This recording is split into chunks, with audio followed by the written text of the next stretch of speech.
The night Scarlet Veil grabbed a janitor's hand in front of paparazzi cameras and whispered, "Pretend you're in love with me or I lose everything."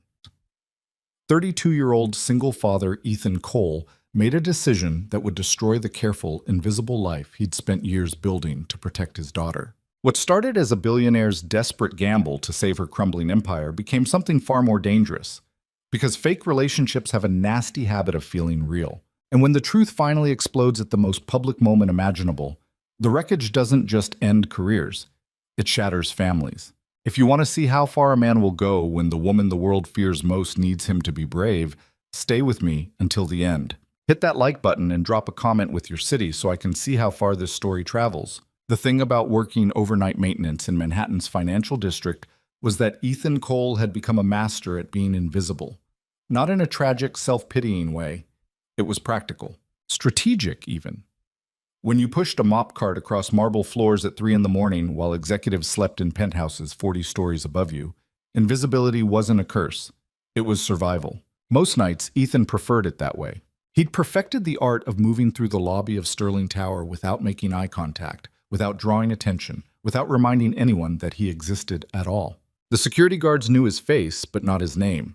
The early morning traders who occasionally stumbled through the revolving doors barely registered his presence. To them, he was just part of the building's machinery, necessary, forgettable, and easily replaced. Ethan told himself he didn't mind. He told himself a lot of things at 3 in the morning, that this job was temporary, that his daughter Ava would never have to know how close they'd come to losing everything after the divorce, that someday he'd rebuild the career he'd walked away from when his ex-wife threatened to drag their custody battle into a courtroom circus that would have destroyed the only stable thing Ava had left, him. But on this particular February night, with snow falling so thick outside the tower's glass walls that the city looked like it had been erased, Ethan wasn't thinking about any of that.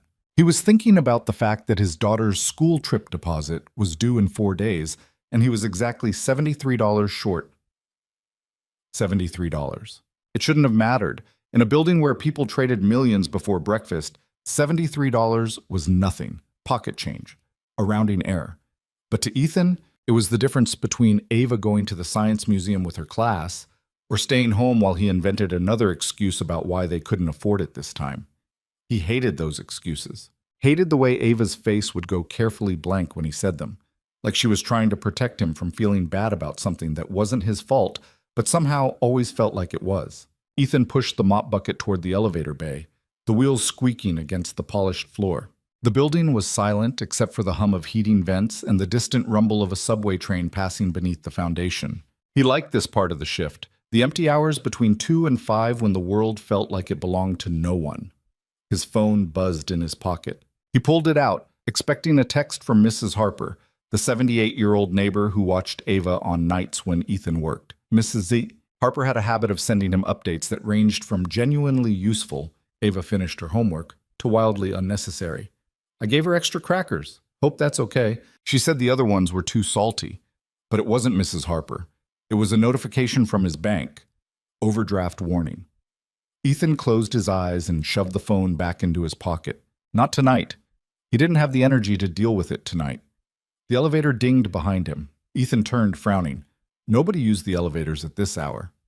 Security made rounds on foot, and the overnight cleaning crew didn't start until 4. He glanced at his watch. 3:47. The elevator doors slid open, and Scarlet Veil stepped out. Ethan recognized her immediately. Everyone in the building knew who Scarlet Veil was.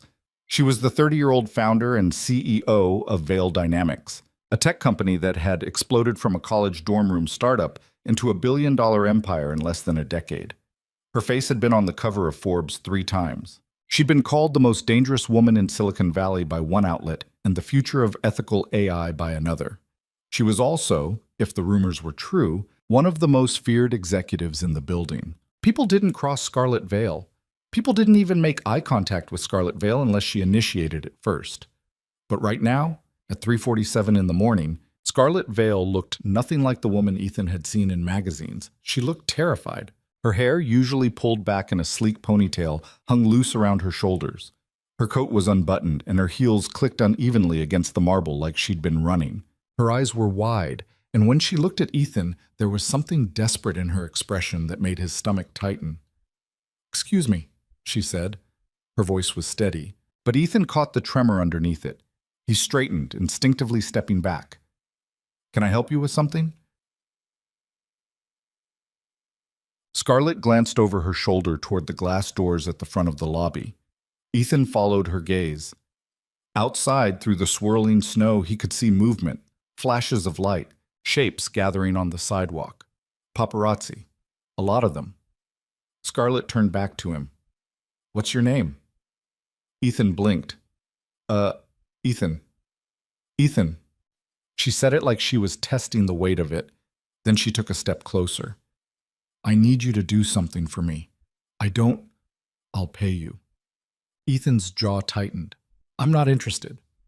"You haven't heard what I'm asking yet." "I don't need to." Scarlett's eyes narrowed. "Everyone needs something. Not from you." The words came out sharper than he intended, and for a second he thought she might turn around and walk away. Part of him hoped she would, but she didn't. Instead, she took another step forward, close enough now that he could see the faint smudge of mascara under her left eye, like she'd been crying and tried to wipe it away. "Those people outside," she said quietly, "are waiting for me to walk out of this building alone. Again. So they can write another story about how I'm incapable of maintaining a relationship, how I'm too cold, too ambitious, too obsessed with my company to care about anything human." Ethan frowned. "That's not my problem. It will be if my company collapses and this building loses its biggest tenant. I push a mop. I don't care about tenants. You care about your daughter." Ethan went still. Scarlett's expression didn't change, but there was something in her voice now, something that told him she wasn't guessing. "I saw the picture on your cart," she said, nodding toward the mop bucket. Taped to the handle was a photo of Ava, grinning at the camera with a gap-toothed smile, holding up a drawing she'd made of the two of them. "She's 8? I'm not threatening you." Scarlett's voice softened. "I'm telling you I understand what it's like to protect something that matters more than yourself."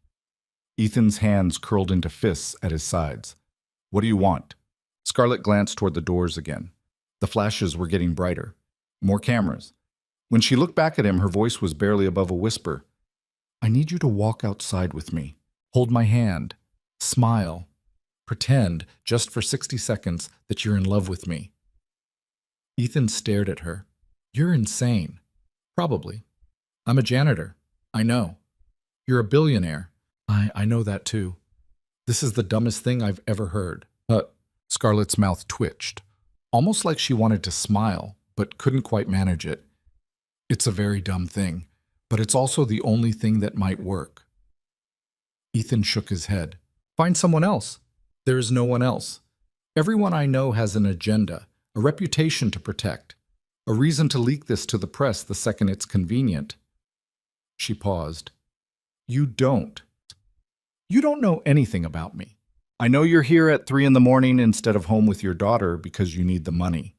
I know you haven't looked at me once the way every other man in this building looks at me. And I know," her voice cracked just slightly, "I know you're the only person in this lobby who doesn't want something from me."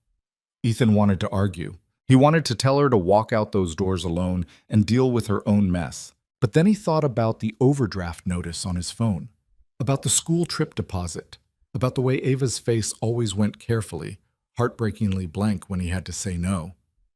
"How much?" he asked. Scarlett blinked. "What?" "You said you'd pay me. How much?" She studied him for a long moment. Then she reached into her coat pocket and pulled out her phone. Her fingers moved quickly across the screen. Ethan's phone buzzed. He pulled it out. A notification from his bank. Deposit received, $10,000. His heart stopped. "That's for tonight, yes," Scarlett said. "If this works, if I can convince the board that I'm not the cold, unfeeling robot they think I am, I'll give you another 40. Ethan's throat went dry. $50,000. To pretend to be my boyfriend for 2 weeks. Maybe 3. That's insane. "Yes. Why me?" Scarlett's expression shifted, and for just a second Ethan saw something raw underneath the polished exterior. "Because you're the first person in 5 years who told me no." Before he could respond, she grabbed his hand. Her fingers were cold. "Smile," she whispered. And then she pulled him toward the doors. The paparazzi erupted the second they stepped outside. Flashes exploded in Ethan's face, so bright he couldn't see. Voices shouted over each other, a wall of noise that made his ears ring. "Scarlett, who's this? Is this your new boyfriend? How long have you been seeing him? What's your name?" Scarlett's hand tightened around his. She didn't answer any of the questions. She just smiled, calm, controlled, perfect, and kept walking. Ethan's brain screamed at him to let go, to turn around, to run back inside the building and pretend this had never happened. But he didn't. He held her hand and smiled like an idiot while cameras recorded every second of it. And somewhere in the back of his mind, a small, terrified voice whispered that he'd just made the biggest mistake of his life.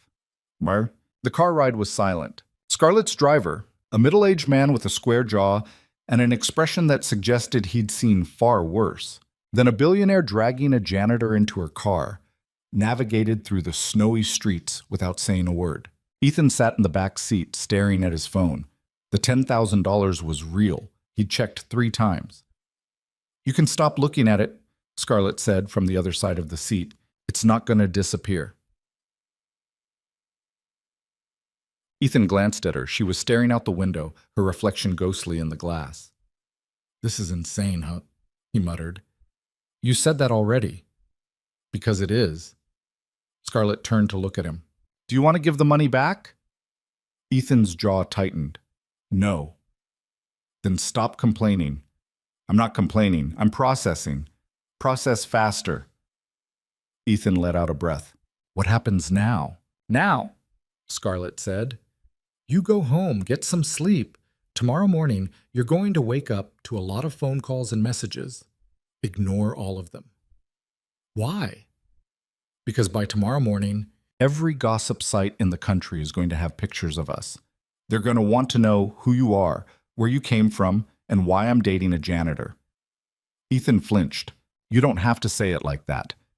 Scarlett's expression softened, just slightly. "I didn't mean it as an insult." "Sure, I didn't." She paused. "Most of the people I know would have asked for $1 million. You asked how much I was offering and looked surprised when I said $50,000. That's because $50,000 is a lot of money. Not to the people I usually deal with." Ethan frowned.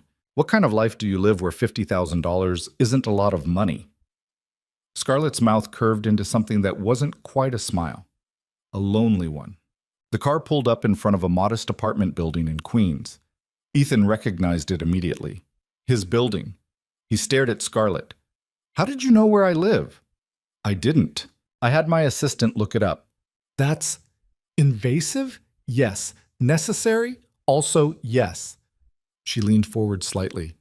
"If we're going to make this work, I need to know everything about you. Your schedule, your routines, your daughter's school, everything." Ethan's stomach twisted. "Leave Ava out of this. I'm not trying to involve her. I'm trying to protect her.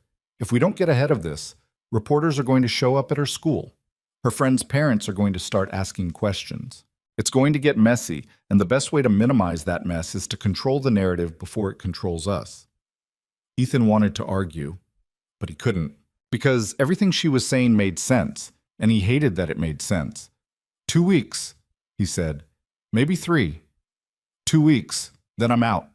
Scarlett studied him for a long moment. Then she nodded. 2 weeks.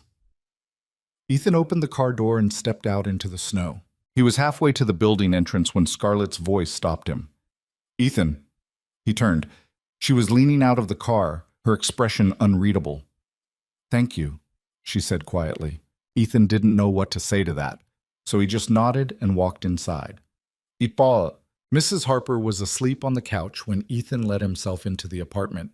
The TV was still on, playing some late-night infomercial about kitchen gadgets. Ethan grabbed a blanket from the hallway closet and draped it over her shoulders before heading to Ava's room.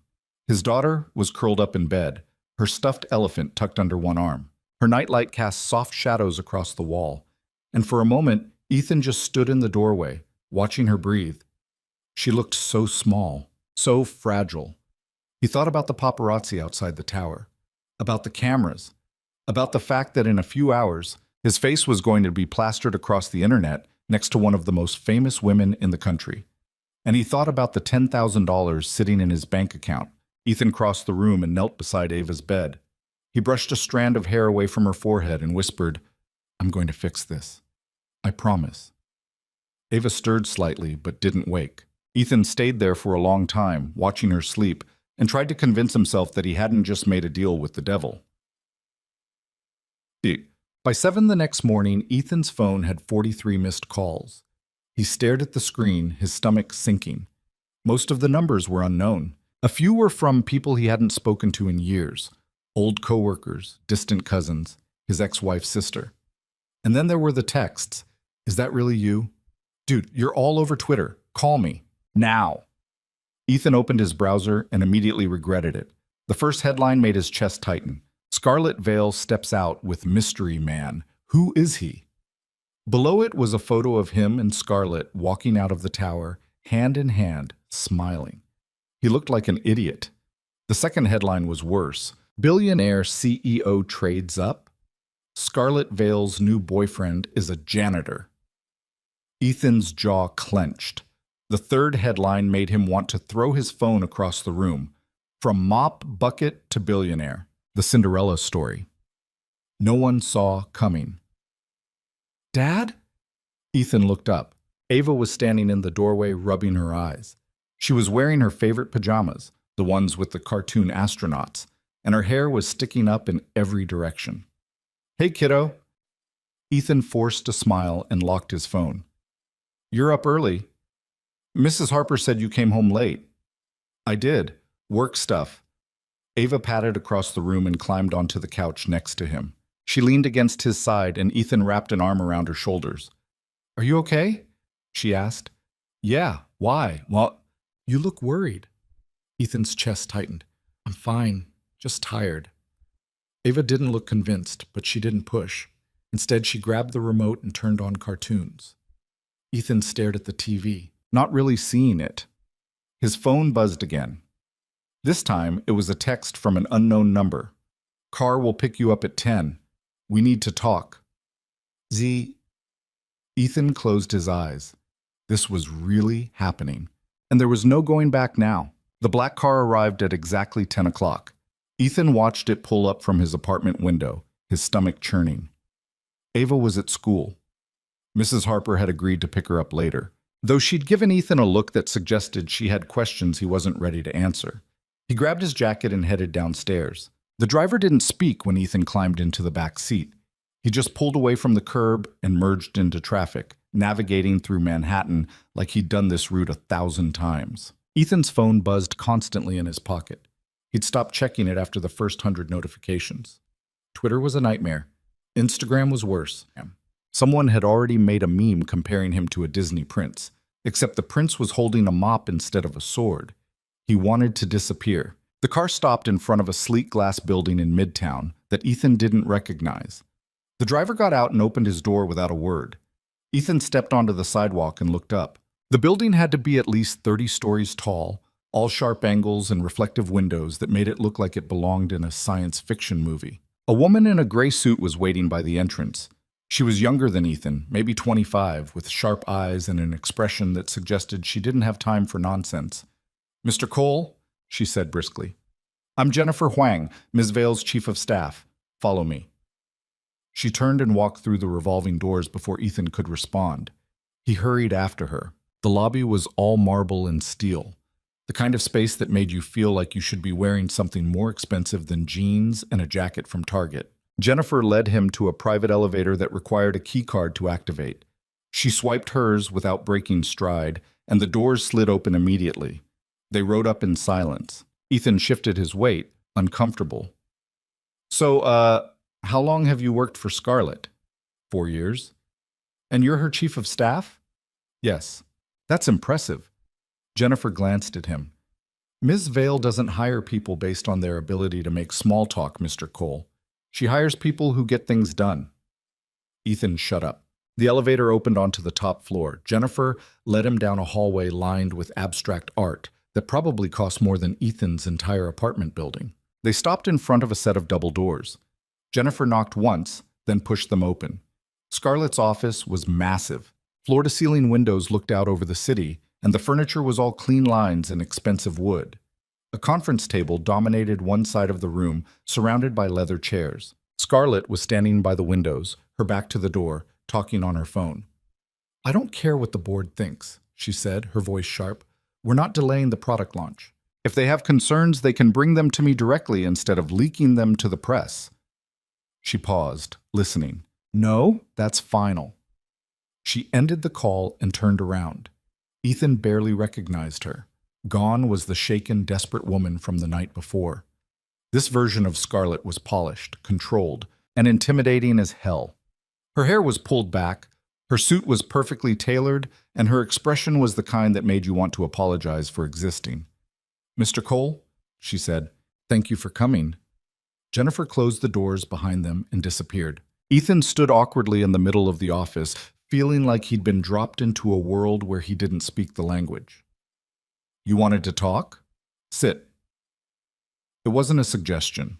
Ethan sat in one of the chairs near the conference table. Scarlett crossed the room and sat across from him, folding her hands on the table. "We need to establish some ground rules," she said. "Okay.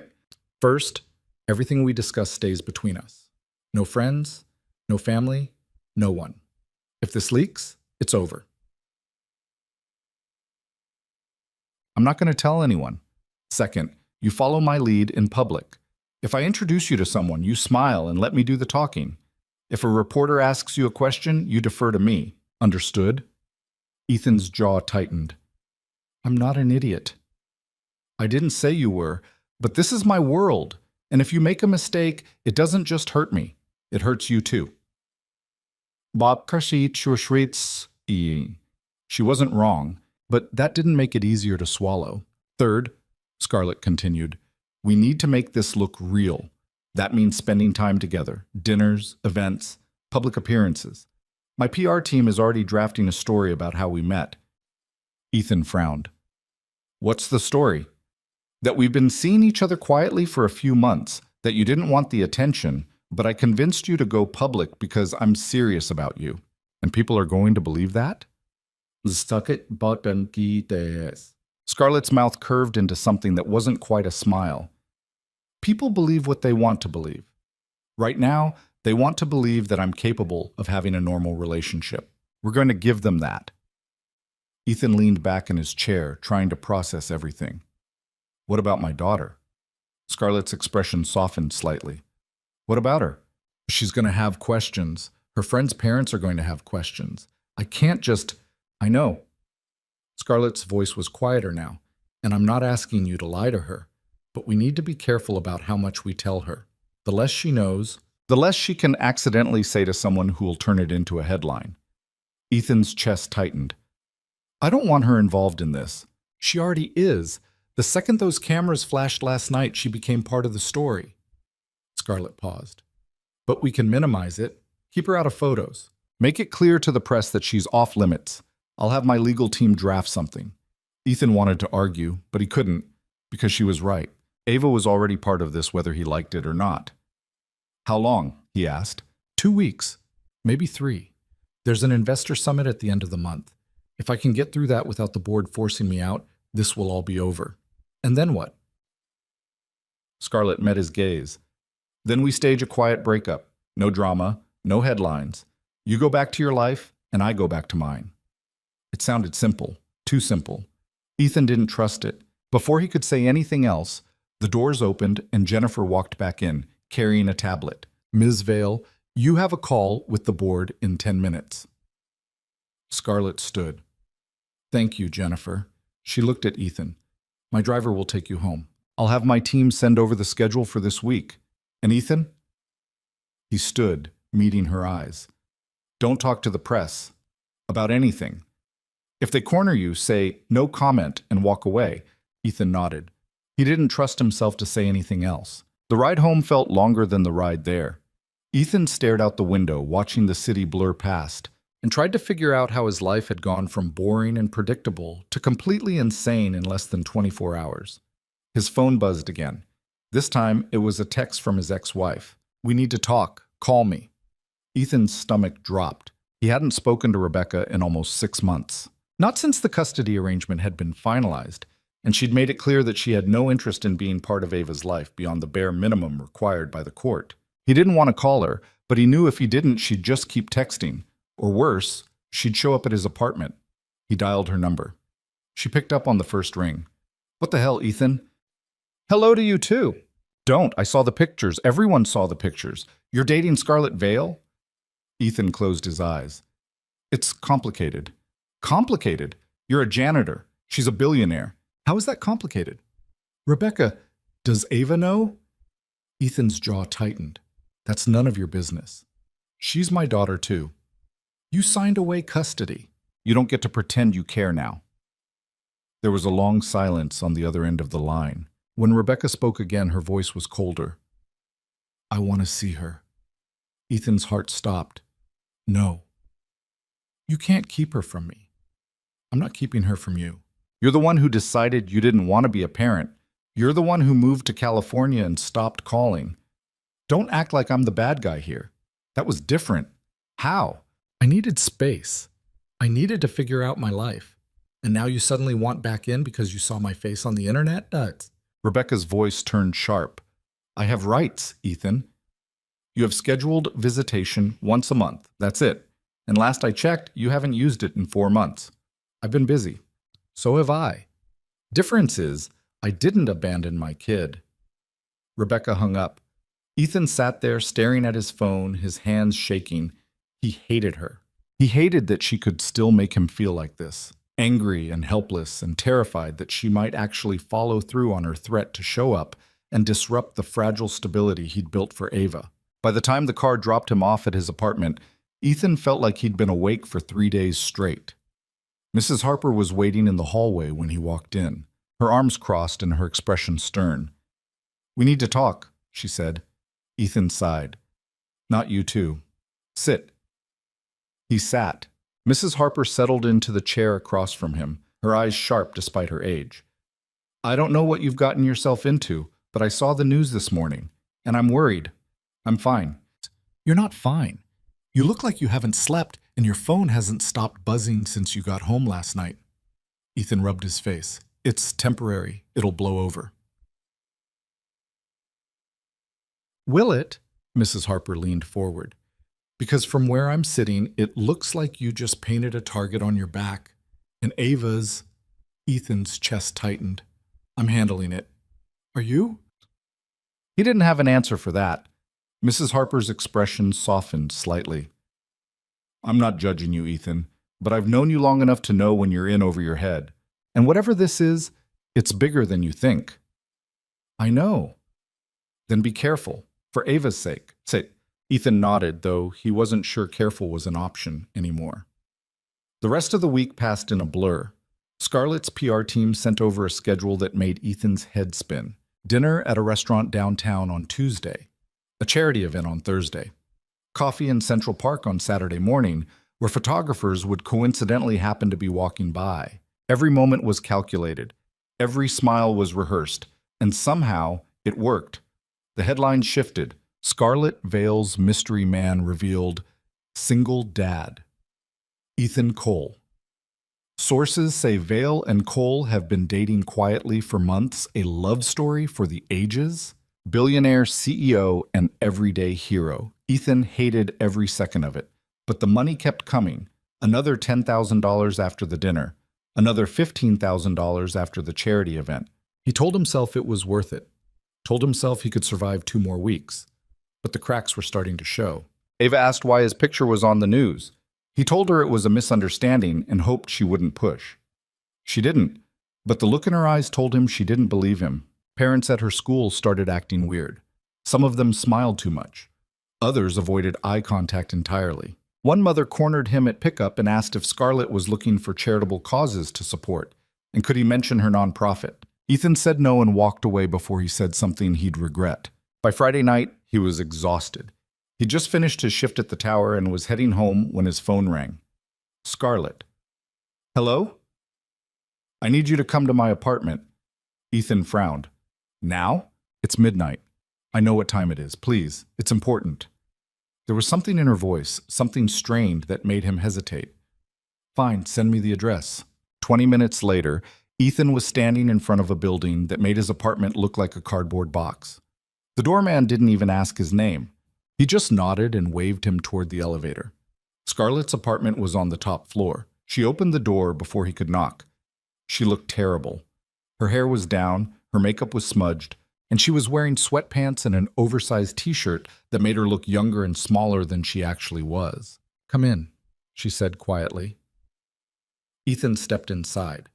The apartment was stunning, all glass and steel and furniture that probably cost more than his car, but it felt empty, cold. Scarlett closed the door and leaned against it, her arms wrapped around herself. "What happened?" Ethan asked. She didn't answer right away.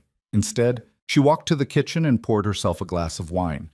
She held the bottle up, offering it to Ethan, but he shook his head. Scarlett took a long drink, then set the glass down on the counter. "The board voted tonight," she said. Ethan's stomach sank. "And? They want me out, not immediately, but they're building a case, saying I'm unstable, that my personal life is affecting my ability to lead the company." She laughed, but it was a hollow sound. Ironic, but it was, considering I don't have a personal life. "What about us? Doesn't that help?" "It helps, but it's not enough." She looked at him, and for the first time since he'd met her, Scarlett looked defeated. "They want proof, real proof, not staged photos and scripted dinners. They want to see that I'm capable of maintaining a genuine relationship." Ethan's chest tightened. "How are we supposed to prove that?" Scarlett's eyes met his. "The investor summit. It's in 2 weeks. If we can convince them, really convince them, that this is real, I might have a chance. And if we can't?" She didn't answer. She didn't have to. Ethan crossed the room and leaned against the counter next to her. "Why are you doing this? What do you mean? This company, this life. Why does it matter so much?" Scarlett stared at her wine glass. "Because it's all I have." The words hung in the air between them. Ethan wanted to say something comforting, something reassuring, but he didn't know what. So instead, he just stood there, and eventually, Scarlett spoke again. "I started this company when I was 22. Fresh out of college, no money, no connections, just an idea and a laptop. Everyone told me I'd fail. My parents, my professors, my friends. They said I was too young, too inexperienced, too ambitious." She paused, her fingers tracing the rim of the glass. "So I worked. 18-hour days, 7 days a week. I gave up everything, relationships, hobbies, sleep, and it paid off. The company grew. We went public. I became the youngest female billionaire in the country." She looked at Ethan. "But somewhere along the way, I stopped being a person. I became a brand, a headline. A cautionary tale about what happens when you care too much about success and not enough about being human." Ethan didn't know what to say to that. "I'm tired," Scarlett said quietly. "I'm so tired of being the villain in everyone else's story." "You're not a villain, aren't I?" She smiled sadly. "I dragged you into this. A stranger. A single father just trying to take care of his kid. I threw money at you and asked you to lie for me. How is that not villainous?" Ethan considered that. "You didn't force me. I could have said no." "But you didn't." "No, I didn't. Why?" He thought about the overdraft notice, about Ava's school trip, about all the times he'd had to choose between paying rent and buying groceries. "Because $50,000 is a lot of money," he said honestly, "and because I saw the look on your face when you grabbed my hand, you were terrified, and I guess I couldn't just walk away from that." Scarlett's eyes glistened, and for a second Ethan thought she might cry. But she didn't. She just finished her wine and set the glass down. "Thank you," she said, "for not walking away." Ethan nodded. He should have left then, should have called a car and gone home, but he didn't. Instead, he stayed. They talked for hours, about everything and nothing. Scarlett told him about growing up in a house where love was conditional on achievement. Ethan told her about his marriage falling apart and the custody battle that nearly destroyed him. And somewhere around 3 in the morning, when the city outside the windows was quiet and dark, Ethan realized something that made his chest tighten. He didn't hate this. talking to Scarlett. Sitting in her empty, expensive apartment and pretending for a few hours that they were just two people who'd found each other instead of two people playing roles they didn't fully understand. It felt real, and that terrified him more than anything else. When Ethan finally got home, the sun was starting to rise. He crawled into bed fully clothed and closed his eyes, but sleep wouldn't come. Because somewhere in the back of his mind, a voice was whispering that this wasn't going to end the way they'd planned, that fake relationships had a way of becoming real when you weren't looking, and that 2 weeks suddenly felt like both too much time and not nearly enough. The shift came slowly, like winter melting into spring without anyone noticing the exact moment the ice broke. Over the next week, Ethan found himself spending more time with Scarlett than he'd spent with anyone in years. Not just at staged events or carefully orchestrated dinners, but in the quiet spaces between the performances. Coffee at her office before sunrise, because neither of them could sleep. Late-night phone calls that started with logistics and ended with conversations about nothing important. Small moments that felt dangerously close to something neither of them had agreed to. Ethan told himself it was just part of the job, that he was playing a role and playing it well. But the truth was harder to ignore. He liked her. Not the version of Scarlett Vale the world saw, the ruthless CEO, the untouchable billionaire, the woman who could destroy careers with a single email. He liked the person she became when the cameras weren't watching. The one who laughed at stupid jokes and forgot to eat lunch because she was too focused on fixing a problem. The one who asked about Ava with genuine interest instead of polite obligation. That version of Scarlett was dangerous, because that version made Ethan forget this whole thing was temporary. On Monday morning, Scarlett's assistant called with instructions for another public appearance, a benefit gala at the Museum of Natural History that evening. Black tie. Press would be everywhere. Ethan didn't own a tuxedo. He told Jennifer this, expecting her to tell him to figure it out. Instead, she sighed like he'd just informed her the sky was blue and said a tailor would be at his apartment in 2 hours. The tailor arrived exactly on time. A small Italian man named Marco who took one look at Ethan and muttered something in his native language that probably wasn't a compliment. But 2 hours later, Ethan was standing in front of his bathroom mirror wearing a tuxedo that fit better than anything he'd ever owned. He looked like someone else, someone who belonged in Scarlett's world. The thought made his stomach twist. Mrs. Harper was watching Ava for the evening, though she'd given Ethan another one of her looks when he explained where he was going. Ava had been quieter than usual lately, asking fewer questions but watching him more carefully, like she was trying to solve a puzzle she didn't have all the pieces for. Ethan hated that. Hated that this arrangement, this lie, was changing the way his daughter looked at him. The car picked him up at 6. Scarlett was already inside, and when Ethan slid into the seat next to her, his breath caught. She was wearing a deep blue dress that looked like it cost more than his annual rent. Her hair was pulled back and her makeup was flawless, but it was her eyes that stopped him. She looked nervous. Scarlett Vale didn't get nervous. "You look nice," she said. Ethan tugged at his bow tie. "I feel like a fraud." "Ugh. Good. That means you're dressed correctly for a benefit gala." Despite himself, Ethan smiled. The museum was already packed when they arrived. Photographers lined the entrance, their cameras flashing the moment Scarlett stepped out of the car. Ethan followed, and the crowd surged forward. "Scarlett, over here. Who designed the dress?" "Ethan, how does it feel dating the most powerful woman in tech?" Scarlett's hand found his, her fingers curling around his palm. She smiled for the cameras, and Ethan did his best to do the same. Inside, the museum had been transformed into something out of a movie. Crystal chandeliers hung from the ceiling, and waiters circulated with champagne and appetizers that probably had names Ethan couldn't pronounce. Classical music played softly in the background, and everywhere he looked, people were dressed like they'd just stepped off a runway. Ethan felt like he'd been dropped onto another planet. "Breathe," Scarlett murmured next to him. "You're doing fine. I don't know anyone here." "Neither do I. Not really." He looked at her, surprised. "How is that possible? You run a billion-dollar company." Knowing people and knowing people are two different things. She accepted a glass of champagne from a passing waiter and handed it to Ethan, then took one for herself. "Most of the people here would sell me out for a better stock price. That's not friendship. That's business." Before Ethan could respond, A man in an expensive suit approached them, his smile too wide and too bright. "Scarlett, so good to see you." Scarlett's expression shifted instantly into something polished and professional. "Richard, I didn't know you'd be here tonight." "Wouldn't miss it. The museum's new wing is largely funded by our firm, after all." Richard's eyes slid to Ethan. "And this must be the famous Ethan Cole. I've been reading about you." Ethan shook his hand, trying not to wince at the man's grip. "Nice to meet you." "Richard Brennan," the man said.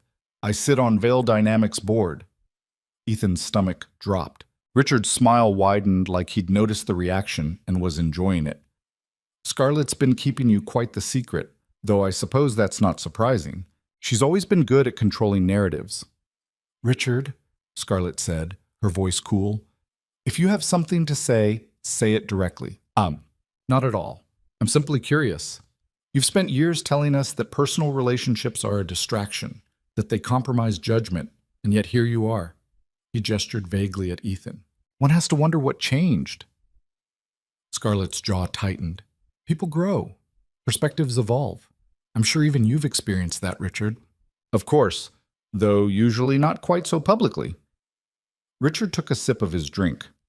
"I'm looking forward to the Investor Summit. Should be an interesting evening." He walked away before Scarlett could respond.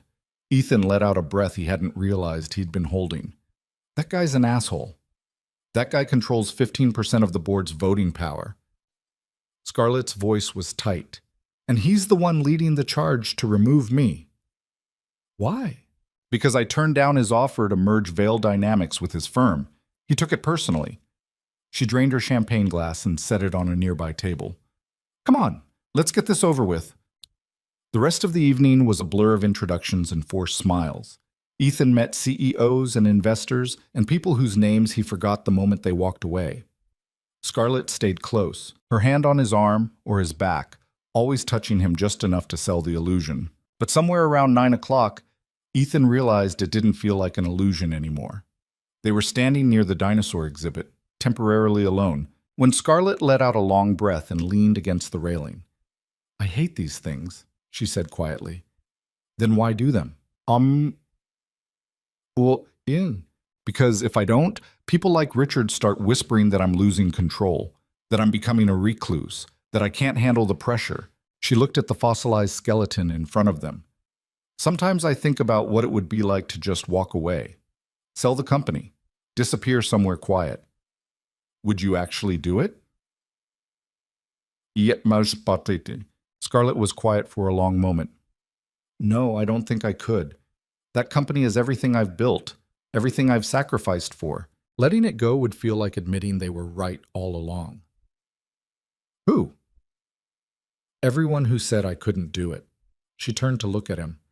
"Do you ever feel like that? Like you're constantly trying to prove something to people who've already made up their minds about you?"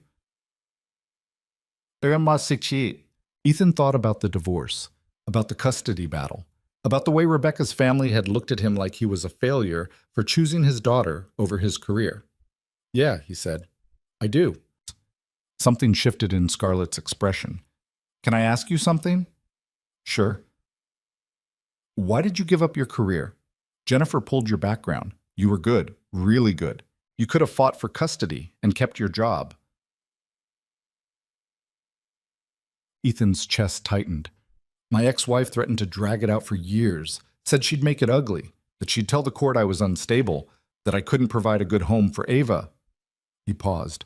"I knew if it went to trial, Ava would end up in the middle of it, that she'd have to testify, that she'd be forced to choose between us in front of strangers. So you walked away." I took a job that didn't require 80-hour weeks and settled for joint custody instead of fighting for full. Rebecca got what she wanted, and Ava didn't have to watch her parents destroy each other in court." He looked at Scarlett. "I don't regret it. Even though it cost you everything, it didn't cost me everything. It cost me a career. That's not the same thing." Scarlett studied him for a long moment. "You're a better person than me." "I doubt that. I'm serious. I've spent my entire adult life putting the company first. Every decision, every sacrifice, every relationship I've walked away from, It was all for Veil Dynamics. And now I'm standing here about to lose it anyway, and I don't even know who I am without it. Ethan didn't know what to say to that, so instead he reached out and took her hand. Not for the cameras, not for the performance, just because she looked like she needed someone to hold on to. Scarlett's fingers tightened around his, and for a moment they just stood there in the middle of the museum, surrounded by million-year-old bones and the ghosts of creatures that had once ruled the world and were now nothing but dust. The moment broke when a photographer rounded the corner and started snapping pictures. Scarlett pulled away, her professional mask sliding back into place. "We should go. It's getting late." Ethan nodded, though part of him wanted to stay. The car ride back to his apartment was quiet. Scarlett stared out the window, her expression unreadable. Ethan wanted to say something, anything, but he didn't know what. When the car stopped in front of his building, he reached for the door handle, then hesitated. "Thank you," he said. Scarlett turned to look at him. "For what?" "For tonight, for trusting me with all of this." Something flickered in her eyes. "Ethan, I know this isn't real. I know it's just business. But for what it's worth, I think you're doing the right thing. Fighting for your company. Refusing to let people like Richard win." Scarlett opened her mouth like she wanted to say something, then closed it again. Finally, she just nodded. Ethan got out of the car and watched it pull away, his chest tight. He was in trouble, real trouble. Because somewhere between the staged photos and the scripted conversations, he'd stopped pretending. The next morning, Ava asked him a question that made his heart stop. They were eating breakfast, cereal for her, burnt toast for him, when she looked up from her bowl and said, "Do you love her?" Ethan nearly choked on his coffee. "What?" "The lady on TV, Scarlett. Do you love her?" "Why would you ask that?" Ava shrugged, swirling her spoon through the milk. "Because you smile different now." "I smile the same." "No, you don't. You smile like you're happy, but also scared. That's how people look when they love someone." Ethan stared at his 8-year-old daughter, wondering when she'd gotten so perceptive. "It's complicated, kiddo." That's what adults say when they don't want to answer. "I'm not—" He stopped, sighing. "I care about her. But it's not that simple." "Why not?" "Because she's—" Ethan struggled to find words that would make sense to a third grader. "She's from a different world. We're just friends helping each other out." Ava frowned. "But friends don't hold hands like that." "Sometimes they do. Not on TV." Ethan rubbed his face. "Ava, I need you to trust me, okay? This situation is temporary. In a couple weeks, things are going to go back to normal." Ava didn't look convinced. "Do you want them to?" The question hung in the air. Ethan didn't have an answer. The investor summit was 5 days away when everything started falling apart. It started with a phone call from Jennifer at 6 in the morning. Ethan answered groggily, still half asleep. "Mr. Cole, we have a problem." He sat up. "What kind of problem?" "Someone leaked documents to the press. Financial records showing large transfers from Miss Vale's personal accounts to yours." Ethan's blood went cold. "What?" "The story's going live in an hour. It's bad. They're calling it a pay-for-play scheme, saying Ms. Vale hired you to fake a relationship. That's exactly what happened. I know that, but we can't admit that. If this gets out, the board will force her resignation immediately." Ethan's mind raced. "What do we do?" "Right now? Nothing. Ms. Vale's legal team is working on a response. But Mr. Cole, you need to prepare yourself. This is going to get ugly." Jennifer hung up. Ethan sat there in the dark, his heart pounding. An hour later, his phone exploded. The headlines were brutal. Billionaire, CEO paid janitor. $50,000 to fake romance. Scarlett Vale's relationship revealed as elaborate PR stunt sources. Ethan Cole knew it was fake from the start. The articles included screenshots of bank transfers, dates, and amounts. Everything laid out in black and white. Ethan's phone rang. It was Scarlett. "Don't go outside," she said immediately. "There are reporters everywhere. They're at your building, at Ava's school, at the tower. Stay inside and don't talk to anyone." "Scarlett, I'm so sorry. I don't know how this happened. Someone on my team leaked it, or someone hacked my accounts. I don't know, but I'm going to fix this." "How?" She was quiet for a moment. I don't know yet, but I will. She sounded like she was trying to convince herself as much as him. By noon, the story had gone viral. Twitter was a disaster. Reddit was worse. Someone had found Ethan's old LinkedIn profile and was posting screenshots of his career history, comparing his previous salary to the money Scarlett had paid him. The narrative was clear. Ethan was a gold digger, a fraud, a desperate single father who'd sold out for cash, and Scarlett was the villain who'd orchestrated the whole thing. Ethan turned off his phone and sat in his dark apartment, staring at the wall. He'd known this could happen, had known from the beginning that this arrangement was risky. But knowing it intellectually was different from living through it. His phone buzzed with a text. He'd turned off calls, but texts were still coming through. It was from Rebecca. I'm filing for full custody. Ava deserves better than this. Ethan's hands started shaking. He read the message 3 times, each time feeling like someone had punched him in the chest. This was it. The thing he'd been terrified of since the moment he'd grabbed Scarlett's hand in that lobby. He'd gambled with his daughter's stability, and now he was going to lose her. There was a knock at his door. Ethan didn't move. The knock came again, louder this time. Ethan, I know you're in there. Open the door. It was Scarlett. He got up slowly and looked through the peephole. She was standing in the hallway, wearing sunglasses and a baseball cap, looking nothing like the polished CEO from the gala. Ethan opened the door. Scarlett stepped inside quickly, closing it behind her. Are you okay? No. She pulled off her sunglasses. Her eyes were red, like she'd been crying. Neither am I. They stood there in his tiny entryway, and for a moment neither of them said anything. Finally, Scarlett spoke. I'm going to hold a press conference. Tonight. I'm going to tell them the truth. Ethan's stomach dropped. What truth? That I approached you. That I offered you money. That this was my idea, not yours. I'll take full responsibility. That'll destroy you. I'm already destroyed. Her voice cracked. The board's calling for an emergency vote tomorrow. Richard's convinced enough of them that I'm unfit to lead. If I don't do something drastic, I'm out either way. So you're going to throw yourself on the sword? I'm going to do what I should have done from the beginning. Tell the truth. All of it. Ethan shook his head. That won't help. They'll just use it against you. Maybe, but at least you'll be free.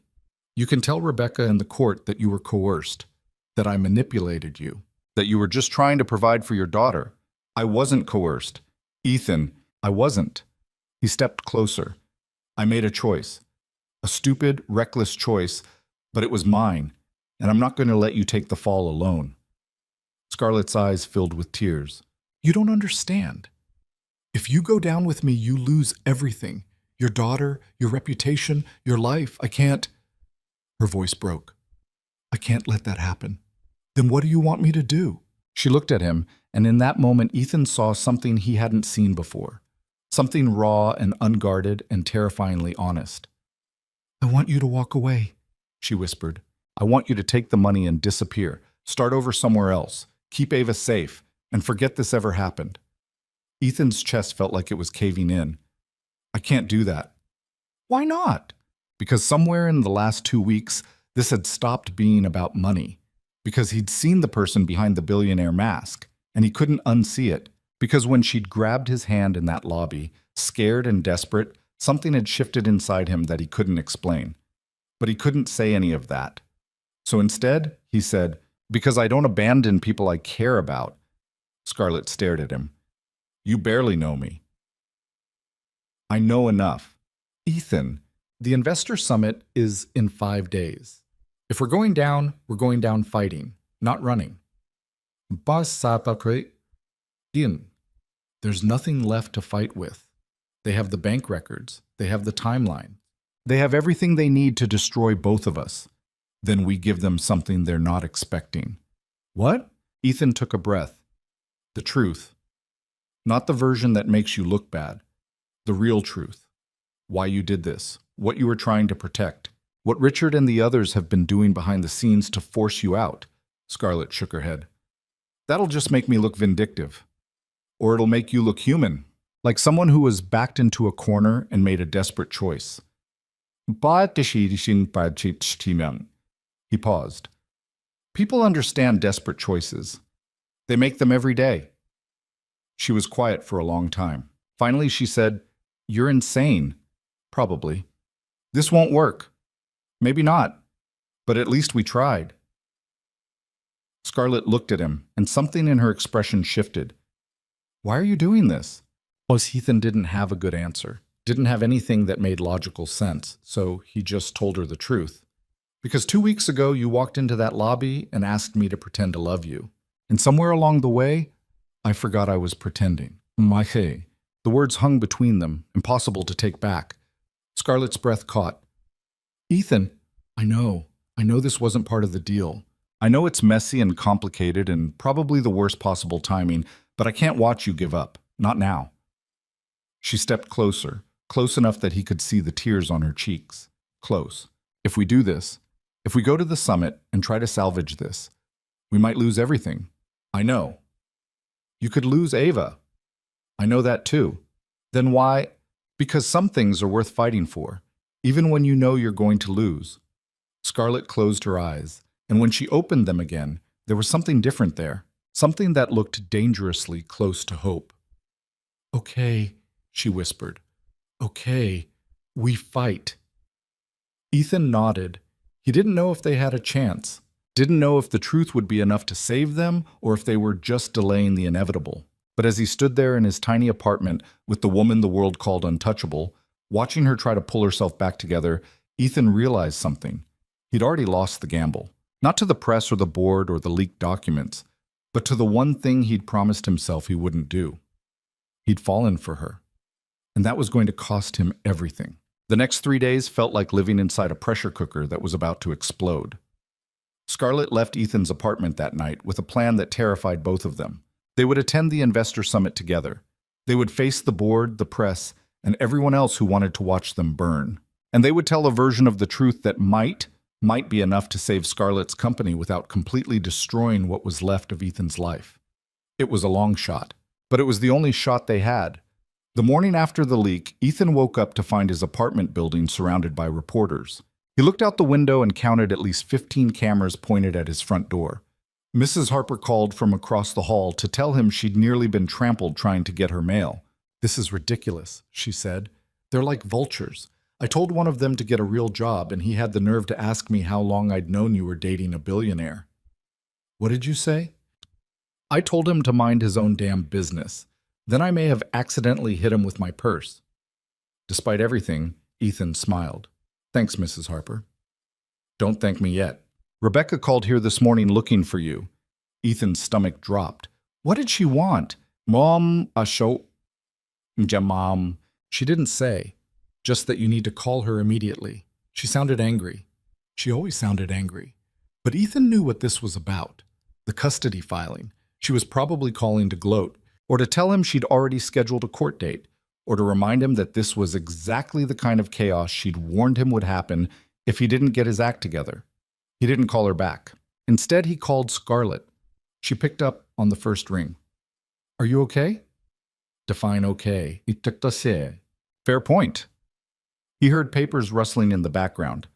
"My legal team is working on a strategy. We're going to argue that the relationship started as a business arrangement but evolved into something genuine, that the feelings became real, which is why we're still together despite the leak." "Is that true?" Scarlett was quiet for a moment. "Which part?" "Any of it." "I don't know. Is it?" Ethan didn't know how to answer that, because the truth was complicated and messy and didn't fit neatly into a legal strategy or a press release. The truth was that he'd started this for money, and somewhere along the way had stopped thinking about the money at all. The truth was that every time Scarlett called him, his chest did something weird that he didn't have a name for. The truth was that he was terrified of losing his daughter, and equally terrified of what it meant that he was still here, still fighting, still standing next to a woman who dragged him into a disaster he should have run from weeks ago. "Ethan? I'm here. We need to talk before the summit. Can you come to my office this afternoon?" I can't leave my building. There are reporters everywhere. I'll send a car to the back entrance, 2 o'clock. She hung up before he could argue. Ethan spent the next few hours trying to keep Ava distracted. She wasn't supposed to go to school today. He'd called in sick for her after seeing the news vans parked outside the building. Ava didn't ask questions, but she kept looking at him with an expression that made his chest hurt. She knew something was wrong.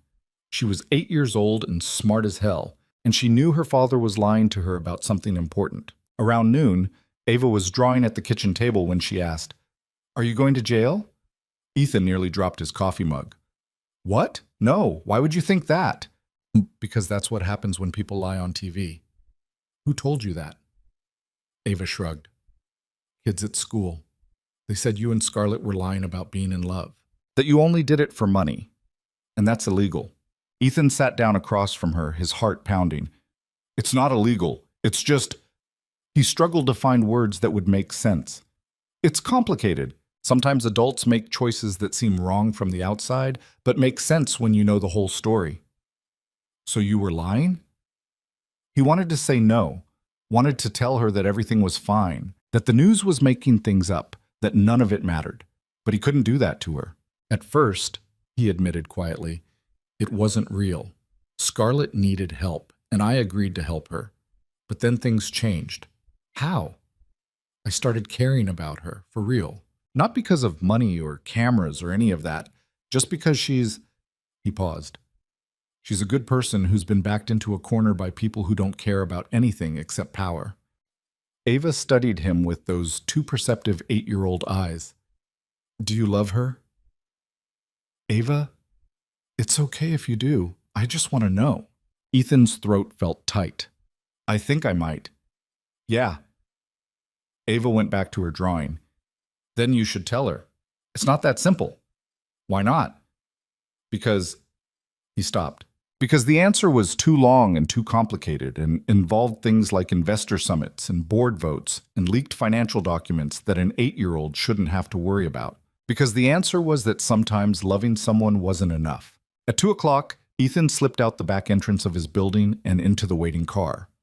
The driver took a route that avoided the main streets, and 20 minutes later, Ethan was back in Scarlett's office.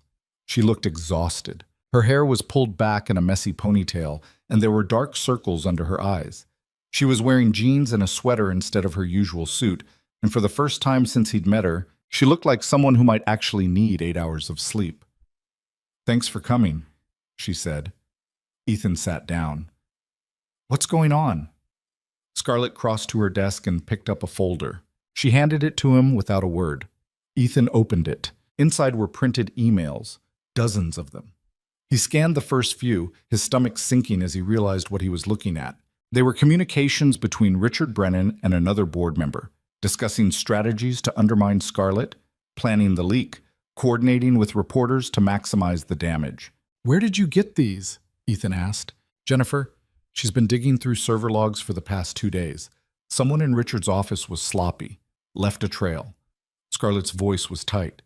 "He orchestrated the whole thing, the leak, the timing, everything. He wanted to destroy my credibility right before the summit so the board would have no choice but to vote me out." "Can you use this?" That's the question. Scarlett sat down heavily in her chair. "If I present these at the summit, it proves Richard's been sabotaging me. But it also makes me look paranoid, like I'm lashing out at critics instead of addressing the actual problem, which is that I lied, that I paid someone to pretend to love me." She looked at him. "That's the part no one's going to forgive. Not the board, not the investors, not the public." "What if you didn't lie?" Scarlett frowned. "What do you mean?" "You started this as a business arrangement, but it's not that anymore, at least not for me." Ethan leaned forward. "What if we go to the summit and tell them that? That it started as something transactional but became real? That we're not perfect, but we're honest about it?" "They'll never believe it." "Why not?" "Because people don't want to believe that someone like me is capable of genuine feeling. It's easier to think I'm a robot who tried to manipulate the press." Scarlett's voice cracked slightly. "And maybe they're right. Maybe I am exactly the person they think I am. You're not. How do you know?" "Because I've seen you, the real you. The one who cries at 3 in the morning and forgets to eat lunch because you're too busy trying to save your company. The one who asked about my daughter not because it made good press, but because you actually cared." He paused. That's not a robot. That's a person who's been pretending so long she forgot what it feels like to stop. Scarlett's eyes filled with tears. I'm scared, Ethan. I'm terrified that I've sacrificed everything for this company, and it's still not going to be enough. That I'll walk into that ballroom tomorrow night, and they'll tear me apart, and there won't be anything left when it's over. Then don't go alone. She looked at him. What? Don't go alone. We walk in together, we tell the truth together, and whatever happens, we face it together. You don't have to do this. You could walk away right now, blame everything on me, and probably salvage your custody case. I could, but I'm not going to. Why? Ethan stood up and crossed to where she was sitting. He knelt down so they were eye level. Because 2 weeks ago, you grabbed my hand and asked me to pretend to love you. And I realized something standing there in that lobby with cameras flashing everywhere. What? That I didn't want to pretend. Scarlett's breath caught. For a long moment, they just looked at each other. The office was silent except for the hum of the city outside the windows. Then Scarlett reached out and touched his face, her fingers trembling slightly. I don't know how to do this, she whispered. Do what? Let someone in. Let someone see me like this, scared and falling apart and completely out of control. You're not falling apart. You're just being human. I don't know how to be that either. Ethan covered her hand with his. Then we'll figure it out together. She closed her eyes, and a tear slipped down her cheek. What if tomorrow destroys everything? Then at least we tried. Scarlett opened her eyes and looked at him, and Ethan saw something there that made his chest tighten, something vulnerable and raw and achingly real. I think I'm falling in love with you, she said quietly, and I don't know what to do about it. Ethan's heart stopped. He wanted to say something profound, something that would make this moment less terrifying for both of them. But all he could manage was, yeah, me too. They stayed like that for a while, neither of them moving, both of them afraid that if they acknowledged what had just happened, it would somehow make everything more fragile. Finally, Scarlett pulled back, wiping her eyes. We should go over the strategy for tomorrow. Jennifer's drafting talking points. Okay? And Ethan? Yeah? Thank you for not running. He smiled sadly. I'm not much of a runner. They spent the next 2 hours preparing. Jennifer joined them with a stack of documents and a presentation that outlined exactly how they were going to salvage this disaster. The plan was risky. They would present the leaked emails showing Richard's sabotage. They would acknowledge that the relationship started as an arrangement. And they would argue that what happened after that was real, messy, and human, exactly the kind of thing the board claimed Scarlett was incapable of. It was a Hail Mary, but it was all they had. By the time Ethan left the office, it was dark outside. The car dropped him off at the back of his building again, and he made it upstairs without running into any reporters. Mrs. Harper had fed Ava dinner and put her to bed. Ethan thanked her and collapsed onto the couch, exhausted. His phone buzzed. It was a text from Rebecca's lawyer. Preliminary custody hearing scheduled for next Tuesday. Bring counsel. Ethan stared at the message, his hands shaking. Tuesday was 4 days away, 4 days after the investor summit. If tomorrow went badly, if the board forced Scarlett out and the press destroyed what was left of his reputation, he was going to walk into that courtroom with nothing, no defense, no credibility, no chance. He'd lose Ava. The thought made him feel like he couldn't breathe. Another text came through, this time from Scarlett. Can't sleep. You? Ethan typed back. Same. Scared? Terrified. There was a long pause. Then, me too. Ethan stared at his phone, then made a decision. He called her. She picked up immediately. Hi. Hi. He leaned back against the couch. I just needed to hear your voice. I'm glad you called. It's too quiet here. Where are you? My apartment, staring at the ceiling, trying not to think about tomorrow. How's that going? Terribly. She let out a shaky breath. Ethan, what if this doesn't work? Then we deal with it. You might lose custody of Ava. I know. And it'll be my fault. No, it won't. I made my choice. Whatever happens, that's on me. Scarlett was quiet for a moment. I wish things were different. I wish we'd met some other way. Somewhere normal where we could just, I don't know, get coffee, go to a movie. Not have to perform for cameras or worry about board votes or leaked documents. Yeah, me too. Do you think we would have liked each other if we'd met normal? Ethan thought about that. Honestly, I don't know. You're kind of intimidating. She laughed, and it sounded like relief. You're kind of stubborn. Runs in the family. Ava seems perfect. She is. Most of the time. The rest of the time, she's a third grader who thinks fart jokes are the height of comedy. Scarlett laughed again, and this time it sounded genuine. Scarlett laughed. I'd like to meet her, for real. Not for cameras or press or any of that. Just, I don't know, as a person. She'd like that too. She asked me today if I love you. Scarlett's breath caught. What did you tell her? The truth. Which is that I think I do. There was a long silence on the other end of the line. When Scarlett spoke again, her voice was thick with emotion. I've spent my entire adult life avoiding this. Avoiding feeling anything for anyone because it always seemed like a weakness, like something that would make me vulnerable. And now? Now I think I was wrong. I think I've been lonely for so long I forgot what it felt like to want someone around, to care whether they're okay, to... She stopped. I'm not good at this. Neither am I. We're kind of a disaster, aren't we? Yeah, but at least we're a disaster together. Scarlett made a sound that was half laugh, half sob. I'm going to try really hard not to let you down tomorrow. You won't. How do you know? Because I've watched you fight for the past 2 weeks, and I've never seen anyone more determined to prove the world wrong. She was quiet again. Then, get some sleep, Ethan. Tomorrow's going to be brutal. You too. Ethan, yeah. I'm really glad you didn't walk away that night in the lobby. His chest felt tight. So am I. They hung up. Ethan sat there in the dark for a long time, trying to process everything that had happened in the past 3 days. Somewhere along the way, this arrangement had stopped being about money or survival or protecting Ava from his mistakes. It had become about something he didn't know how to name, something that felt dangerously close to the kind of thing people wrote songs about and made terrible decisions over. He checked on Ava one more time before going to bed. She was curled up with her stuffed elephant, breathing softly, completely unaware that her father's entire world was about to implode. Ethan kissed her forehead and whispered, I'm sorry, kiddo. I'm so sorry. The next morning arrived too quickly. Ethan spent an hour trying to make himself presentable.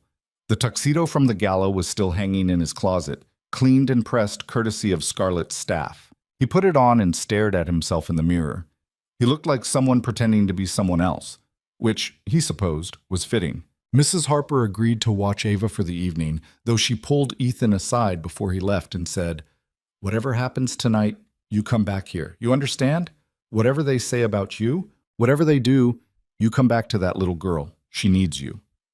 Ethan's throat felt tight. I will. Promise me. I promise. The car arrived at 6. Ethan climbed in and found Scarlett already inside, looking every inch the powerful CEO the world expected. Her dress was black and elegant, her hair was perfect, and her expression was calm and controlled, but Ethan could see the fear underneath. Ready? She asked. No, you... Not even close. The car pulled away from the curb, heading toward the hotel where the investor summit was being held. They didn't talk much during the drive. There wasn't much left to say. They'd gone over the plan a dozen times. They knew what they were walking into. They just didn't know if they'd walk back out. The hotel was already packed when they arrived. Photographers lined the entrance, and the crowd surged forward the moment their car pulled up. Ethan could hear the shouting before the door even opened. Scarlett, is it true you paid him? Ethan, do you have any comment on the custody case? Are you two still together? Scarlett grabbed his hand, her fingers cold. Don't let go, she whispered. I won't. They stepped out of the car together, and the world exploded into light and noise.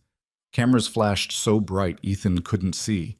Voices shouted over each other, a wall of sound that made his ears ring. Security guards pushed people back, creating a narrow path toward the entrance. Scarlett held his hand and walked forward like she was heading into battle, which Ethan supposed she was. Inside, the ballroom was massive. Crystal chandeliers hung from the ceiling and round tables filled the space, each one occupied by investors, board members, and journalists who looked like they were settling in to watch a public execution. Ethan's stomach churned. Richard Brennan was already there, standing near the front with a group of other board members. When he saw Scarlett and Ethan walk in, his expression shifted into something that looked dangerously close to satisfaction. "This is going to be bad," Ethan muttered. "I know." They made their way to their table near the front. Jennifer was already there, her expression grim. "They moved your presentation up. You're speaking first." Scarlett's jaw tightened. "Of course they did." "Do you have the slides?" "Yes." Jennifer handed her a remote. "Good luck." The lights dimmed, and a voice came over the speaker system. "Ladies and gentlemen, we'll now hear from Scarlett Vale, CEO of Vale Dynamics." The room fell silent. Scarlett stood up, smoothing her dress. She looked at Ethan one more time, and he saw everything she wasn't saying in that look. This was it. Do or die. Scarlett walked to the front of the room, and Ethan's heart felt like it was trying to beat its way out of his chest. She took the microphone, and for a moment, she just stood there, looking out at the sea of faces waiting for her to fail. Then she smiled, small, sad, and real. "I'm not going to lie to you," she said. "I thought about it. Thought about walking up here and giving you the polished practice speech my PR team wrote. The one that makes me sound like I have everything under control. Like this is all part of some master plan." "Iske ishabasam," she paused. "But that would be dishonest, and I've been dishonest enough." The room was silent. Scarlett clicked the remote, and the first slide appeared behind her. It was a photo of her and Ethan from the night they'd met, walking out of the tower, hands clasped, smiling for the cameras. "3 weeks ago," Scarlett continued, "I walked into the lobby of my building and made a choice I'm not proud of. I asked a stranger to pretend to be in love with me. I offered him money. I lied to the press, to this board, and to everyone watching." Murmurs rippled through the crowd. "I did this because I was desperate, because I'd been backed into a corner by people who wanted to see me fail. People who spent months undermining my leadership and leaking stories designed to paint me as cold, unstable, and incapable of human connection." She clicked to the next slide. It was one of the leaked emails from Richard's office. The room erupted. Richard shot to his feet. "This is outrageous." "Sit down, Richard," Scarlett said, her voice cold. "You'll get your turn." She clicked through several more slides, each one showing emails, text messages, and financial records proving Richard's involvement in the sabotage. The crowd was buzzing now, journalists frantically typing, board members arguing amongst themselves. Scarlett let the chaos build for a moment, then raised her hand. The room quieted. "But here's the thing," she said, her voice softer now. "Even if Richard hadn't sabotaged me, I still would have made that choice. Because I was lonely. Because I'd spent so long pretending I didn't need anyone that I'd started to believe it. And when the pressure finally became too much, I panicked." She looked directly at Ethan. "I asked Ethan Cole to lie for me. And he did. Because he needed money to take care of his daughter. Because he's been fighting his own battles and saw a chance to win one of them." She paused. But somewhere along the way, something changed. Ethan's heart stopped. "We stopped pretending," Scarlett said. "At least I did. I don't know when it happened. Maybe it was the night we talked until 3 a.m. about things that had nothing to do with business. Maybe it was when I watched him with his daughter and realized what it looked like when someone actually puts another person first. Or maybe it was when I finally admitted that the person I've been pretending to be for the past decade isn't someone I recognize anymore." Her voice cracked slightly. "I'm not asking you to forgive me. I'm not asking you to believe that what started as a lie became something real. I'm just asking you to see me as what I am, a human being who made a mistake and is trying to fix it." She clicked to the final slide. It was blank except for one sentence. "Sometimes the bravest thing you can do is stop pretending." Scarlett set down the remote and looked out at the silent room. "Vote me out if you want. I'll understand, but know that I've given everything to this company. And if you decide I'm not fit to lead it anymore, I'll accept that. But I won't accept being destroyed by people who are more interested in power than truth." She walked off the stage. The room exploded. Ethan met her halfway back to the table. and without thinking, he pulled her into his arms. She was shaking. "You did it," he whispered. "I don't know, I don't—" "You did it." Around them, the ballroom was chaos. Journalists were shouting questions. Board members were arguing. Richard was red-faced and screaming at someone on his phone. But in that moment, none of it mattered, because Scarlett had finally stopped pretending. And whatever happened next, at least it would be real. The board vote happened 2 hours later in a private conference room that Ethan wasn't allowed to enter. He sat in the hallway outside, his leg bouncing nervously, while Scarlett disappeared behind closed doors with 15 people who held her entire future in their hands. Jennifer paced nearby, checking her phone every 30 seconds. Other Veil Dynamics employees huddled in small groups, whispering. Nobody knew what was going to happen. The press conference had been explosive. Within minutes, the leaked emails had gone viral. Twitter was ablaze with people calling for Richard's resignation. News outlets were scrambling to update their stories. The narrative had shifted so fast it gave Ethan whiplash. But whether it was enough to save Scarlett's position was another question entirely. Ethan checked his own phone and immediately regretted it. His inbox was flooded. Most of it was garbage. Reporters requesting interviews, strangers with opinions, a few messages that were just outright cruel. But buried in the mess was one email that made his stomach drop. It was from Rebecca's lawyer. The subject line read, "Custody hearing, updated information." Ethan opened it with shaking hands. The email was brief. Rebecca was requesting full custody based on recent events, citing his involvement in a public scandal as evidence of poor judgment and an unstable home environment.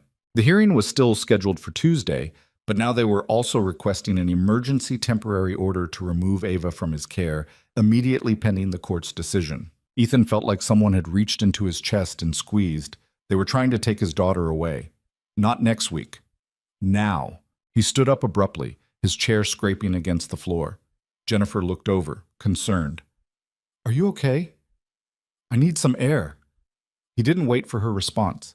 He walked down the hallway, pushed through a side door, and found himself in a service stairwell that smelled like cleaning supplies and old carpet. He sat down on the steps and put his head in his hands. This was his fault. All of it. He'd made a choice 3 weeks ago in that lobby, and now his daughter was going to pay the price. Rebecca had always been vindictive, but this was different. This was her seeing an opportunity to hurt him and taking it without hesitation. And the worst part was that she might actually win.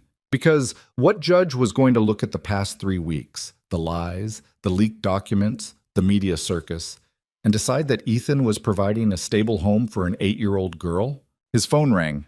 For a wild second, he hoped it was Scarlett, but it was Mrs. Harper. "Ethan, thank goodness. I've been trying to reach you. Is Ava okay?" "She's fine. She's watching a movie. But there's someone here, at your apartment. She says she's Ava's mother."